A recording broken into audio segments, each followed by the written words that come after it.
Hello. विधायक जी से बात हो रही है। है तो रही है। विधायक जी नमस्कार, मैं पत्रकार जयदीप सिंह बात कर रहा हूँ भिंड से। जी सर, नमस्कार सर, विधायक नमस्कार। विधायक जी, आपने एक 6 लेन को लेकर एक पत्र लिखा है जी जी। और बड़ा आपको धन्यवाद देना चाहूंगा, क्योंकि पक्ष के नेताओं ने तो इस विषय में कोई चर्चा नहीं है। जी तो जी। आपसे हमें जानना चाहेंगे, आपने उस पत्र में जो माननीय मंत्री जी ने नितिन गडकरी जी को पत्र लिखा है, क्या कुछ मांगे रखी गई हैं?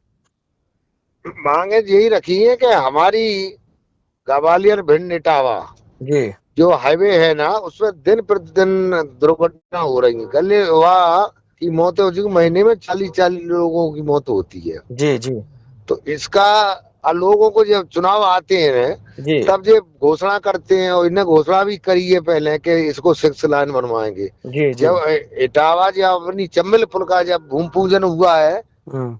तो तब ये बात थी कि अब जब रोड का ना पुल का भूमि पूजन इकट्ठा करेंगे। जी और जब माँ का भूमि पूजन किया नहीं, किया अपनी 6 लाइन का किया नहीं है, और जी दिन प्रतिदिन अपने यहाँ दुर्घटना हो रही है। जी तो हमने तो यही कहा लोगों से, सत्ता पक्ष वालों से, प्रतिनिधि चाहे मंत्री हो चाहे सांसद हो, जी कि आप ये विकास के लिए तो सब लोगों को इकट्ठा होकर लड़ाई लड़ना चाहिए। जी क्यों इसमें हमारी भिंड मेहगांव गोहद सबकी घटना हो रही है।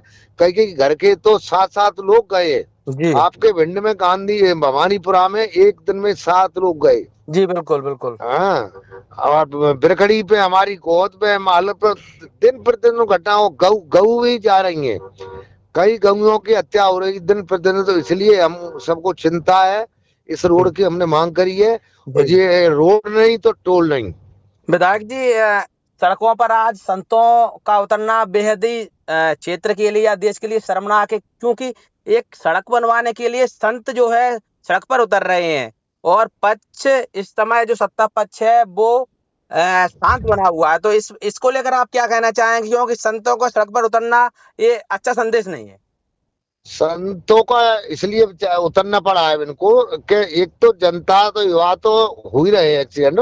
जी गऊ के लिए तुम चुनाव लड़ रहे हैं, गऊ माता है, गऊ के ऊपर सब कुछ कर रहे हो। गऊ की हत्या भी हो रही है साथ साथ में। इस महात्माओं को गऊ रक्षा के लिए रोड के लिए उतरना पड़ा है। जी जी। अब आपसे एक जानकारी और लेना चाहेंगे, क्योंकि जो सत्ता पक्ष है, माननीय संध्या राय जी हैं, वो भी लगातार मिली हैं नितिन गडकरी जी से। और क्या लगता है कि यहाँ पर जो हमारी सांसदों की सुनवाई नहीं हो रही है, या फिर इसे नजरअंदाज किया जा रहा है?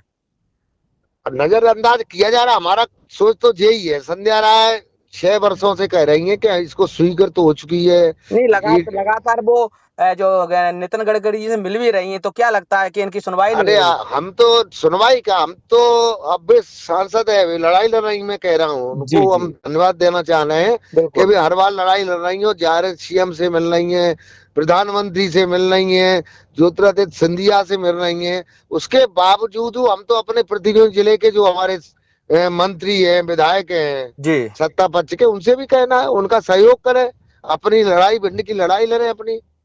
एक बात और है विधायक जी, अभी आपके यहाँ मालपुर में मुख्यमंत्री जी आए हुए थे, जी तो दैनिक भास्कर या कह सकते हैं सभी सम्मिलित पत्रकारों के द्वारा उनसे एक सवाल किया गया था 6 लाइन हाईवे का।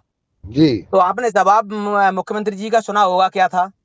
हाँ सुनाता, सुनाता। हाँ मगर हमने जो लेटर दिया था, हमने उसी मंच पे दिया था। हमने यही मांग रखी थी।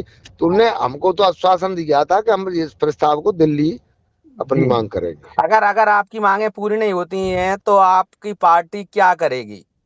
बिल्कुल धरना प्रदर्शन करेंगे। हमने तो जी कह रहे ये 2025 तक टोल का वो था जी। एग्रीमेंट, उनने 3 साल और बढ़वा लिया। तो हम तो जी कह रहे हैं रोड नहीं तो टोल भी नहीं चलाने देंगे बिल्कुल हम। बिल्कुल बिल्कुल। विधायक जी, बहुत बहुत धन्यवाद आपका हमारे चैनल से जुड़े रहने के लिए। बहुत बहुत धन्यवाद भैया, धन्यवाद, नमस्कार। नमस्कार।